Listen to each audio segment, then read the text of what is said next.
All right, welcome back. Thanks for hanging out. Mr. Credit here. Appreciate you. Check us out, MrCreditRadio.com. You can follow us on Twitter, Facebook there, the feeds. There's more action there than we can obviously put on the air today. Great panel in the studio. We got Jason Stewart from EpicFighting.com. We've also got Chad Chiniquy from SearchControl.com. Now, Chad, you and I had a conversation yesterday. You're from Corporate Alliance. Both know Gary John, and we're both partners there at Corporate Alliance. What is it about SEO that doesn't work anymore? You were telling me, this old world or this old thought process of how search engines work is just not the case anymore. Yeah, so first of all, SEO has kind of gotten a bad name in the industry, in the search industry, simply because for so long, so many businesses were paying a company $500, $1,000, $5,000 a month for what they considered was SEO, and it was just kind of going into this hole, and nobody knew what was being done to use that money.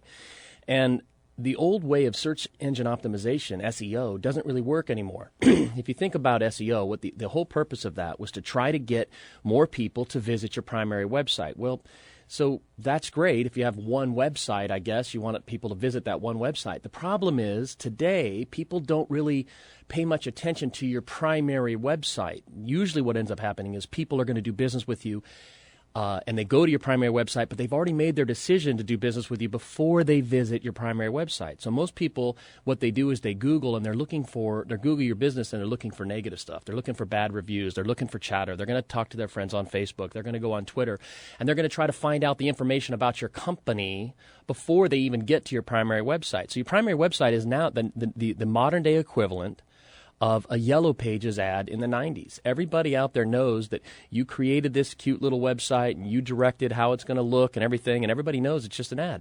So the point now is not to just SEO that primary website. The other thing is that primary website is just one.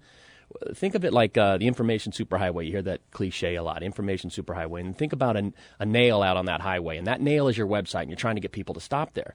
Well, you could spend as much money SEOing that primary website with all the keywords and all the meta tags and all the on-page, all the good content density, everything right, but that's still one website. What we teach people at Search Control is what's called a strategy of web presence instead. So instead of that one nail on the highway, throw out a big spike strip. And so much of it you can do yourself for free as owning a small business or whatever. But you can't just have the one website. So you need to be on Facebook, LinkedIn, Twitter. Those are obviously big three, but you have to have a YouTube video. You need to have a blog. You need to have a lot of other things that are going to go into helping people decide. Review sites, Google+, all of that is going to help people decide to do business. So when they finally come to your website, they've already made the buying decision beforehand. So it's more of a credibility thing and just more like a business card, so to speak. Not only that, think about this. When was the last time you saw a major corporation? I mean, we don't watch a lot of TV commercials anymore. We fast forward through most of them or watch our shows other ways. But if you do see a television commercial, you'll never see the company, some major company saying, visit our website, www.automanufacturer.com. They're going to say, find us on Facebook. They don't want you to go to their primary website. They know that's not how they're going to convince you to do business with them. They want you to get to the chatter. They want you to find, they're looking for the sentiment that's out there for you. So they're not just trying to say, hey, come to my website. Everybody knows that's just propaganda by you. Let's see what everybody else is saying. So that you got to be active on review sites and a lot of other things so that you cast a much wider net to grab those customers. So how do you get active on review sites, and what are some of those sites? Yeah, so obviously everybody's heard of Yelp. That's a really big one, and there's a lot of pros and cons about Yelp. But the most important thing of the review sites is to go ahead and claim your presence now before negative stuff comes up. So we always encourage our clients to get real testimonials, to have real clients go and post actual positive reviews. And the review sites are really smart because they easily can filter out when they with their algorithms and a few other tools that they use, they can filter out bogus reviews. Can they? Because that's always the concern, that I have when I look at reviews. I see them and it's like 4 paragraphs, all perfectly written, and I'm like, so who wrote this? So if it's a positive review and it's 4 paragraphs and it's written perfectly, and that particular user hasn't posted before, that's going to get filtered, and that's not going to show up in the reviews. It just won't. So believe it or not, I mean, if you had poor grammar and poor spelling and you said dude in your review would probably take. But no, what you're looking for more is a lot of people, if it's their first review, then a lot of the review sites aren't going to give a lot of credibility to that. The other thing is a big review site that didn't even exist 2 years ago that's becoming huge you started as like Google Maps and Google Places, and now it's just called Google Plus or Google Plus Local. And so the first thing we have all of our clients do, even if they don't have walk-in traffic to their business, is we have them claim their Google Plus local image online. And there's a couple things that happens with that. First and foremost, you want to be the first person to claim any kind of real estate you can claim online. It's just like a monopoly. And I know, Jason, you're in the real estate business, and the fighting business, but in Monopoly, you always wanted Boardwalk and Park Place. I mean, when you were a kid and you played it, you wanted to get hotels on that. So think of online real estate. So it's real simple. Google, Yahoo, and Bing. Usually they have, when you search something, bottled water or epic fights or the radio show or whatever it is, there's going to be 10 organic results that come up. After if there's any paid advertising for the phrase you put in, there's going to be like 10 results that come up. Local results, or maybe, if you're searching for a national car company, it might be local, but it might be national as well. But yeah, Google, if you're using Google, which 80+% of us are, they try to have it, do as local as possible for you because they assume that's what you want. But anyway, there's 10 organic search results that come up. So your objective should be to look at those 10 organic results as all of them are Boardwalk and Park Place. That first page of Google is so valuable, and you can use the social media, your existing website, additional websites, microsites, landing pages, splash pages, blogs, to gather up additional content to fill those first 10 slots of Google. So an ideal situation would be if you have a business, an ideal situation would be your primary website is the first thing that comes up, but then right under that is your blog, and then right under that is your Facebook, and then right under that is Twitter, and then your LinkedIn profile, and then some YouTube videos you've posted, and maybe one of your micro sites or an additional site that you do that you offer other services on. So you want to try to get that real estate on page one, and we call that web presence, Gotcha. Which is entirely different than SEO. Web presence is taking a much more comprehensive view of the internet and trying to claim that presence and get more people to have more eyeballs on your company,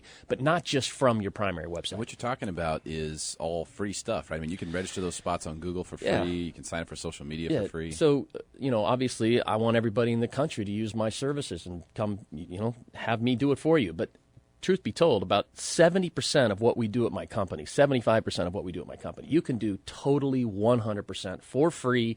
It takes a little time. I tell most people they've got to plan on spending 30 minutes to an hour a day, every single day, 7 days a week. But if they do, they can do it themselves. Most important thing, especially if you're small business and you don't have a budget for advertising or marketing, anything like that, there are at least 100 different business and social directories that you can get online and you can register for free. Now, I want to give you one tip on this because it's critically important to your search results. You need to have a very specific brand and a very specific name for everything that you do. And it's got to all be the same. So if your business is johnscarpentry.com. Let's say Epic Fighting. Epic Fighting, perfect. So everything, no matter what, is always going to be Epic Fighting, okay? So if your primary website is epicfighting.com, then you would also, and you want to have everything on that primary website is going to be exactly the same for every business and social directory you list, whether it's Facebook, whether it's Twitter, whether it's Google Plus or Yelp or any of the other Foursquare, any of the other Merchant Circle, so many different places that you go. It has to be exactly the same, down to the same suite number. Always list the name of your business, a business address, telephone number, 800 number, whatever it is, hours of operation. Even if you're not really a traditional brick and mortar business, list all of that information and have it be exactly the same everywhere. When Google spiders go out and crawl the web, they will recognize each one of those things as being together, and then what happens is it starts to kind of move your positive, relevant content up to the front of page one. That's of Google. Great stuff right there. Chad Chiniquy with searchcontrol.com. Give you some great free advice. That's actually going to help me because I have Mr. Credit Radio everything. So MrCreditRadio.com, Facebook.com/MrCreditRadio, YouTube/MrCreditRadio, Twitter/MrCreditRadio. But my Google Places and some of my other listings and stuff are just Mr. Credit. And so I do need to go in and change and associate those all Mr. Credit Radio so that it can be the same. It not only needs to be the same, but also make sure you have the address exactly right, and it has to be the same. Even like we're in Suite 100 right now. That needs to be on there as well. So today when I tried to find you to come here, obviously I didn't open up a map. I just Googled it. But it wasn't listed in Google Plus local because it didn't have the right suite number or whatever. Good point. Good point. And I tell you, the review sites, you're right. I mean, because like, for example, William McDonald, who's our bankruptcy attorney, who's been on the show from day one, he asks all of his clients to put a review in kudzu. And so he's always done that. And as a result of that, people find him through kudzu, or they go to kudzu to get confirmation from him, and they are able to track the clicks back to his website as a result of that. So what you're saying is 100% true. People go there, they read the reviews, they see what's going on. He's got amazing reviews from dozens and dozens of people.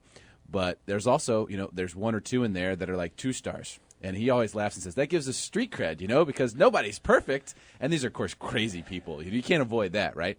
So, but it has done really, really well for him because people can go and they can read what actual people have said about his business. And then by the time they call, that comfort level, it's already there. Hey, these are all the people who've used his services. I heard about him on the Mr. Credit show. I feel comfortable calling this attorney and getting my free consultation. So it's been really helpful for That's them. a really good point. And a lot of people realize nowadays that some of these reviews are just, they're made up or whatever. But then a lot of people, like, I use it all the time. So not too long ago, a couple years ago, I was looking for a new primary care physician.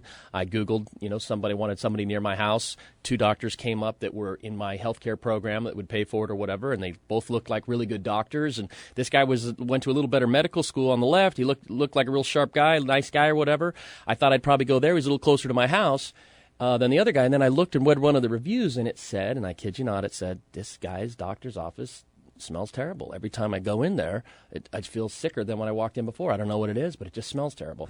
And so, I chose the other doctor. I don't know if that person really smelt that or not. I don't know what's going on, but I'm not going to go see. When I'm already sick, I don't want to go to a place I don't want to go smelly doctor. So I didn't end up using smelly doctor. I got this other doctor. He's a great doctor. He's about 5 minutes farther from my house, but he's a great doctor, and I never even went into smelly doctor's office. That's funny. Well, you can get some great free, there's free videos on the YouTube page, which you can find through searchcontrol.com. A lot of free advice. Great stuff, Chad. Really appreciate you coming in and giving us this information. We're going to talk a little bit later, too, about how almost all of Congress is using Twitter, which brings up another point of discussion, but we'll get to that when we come back.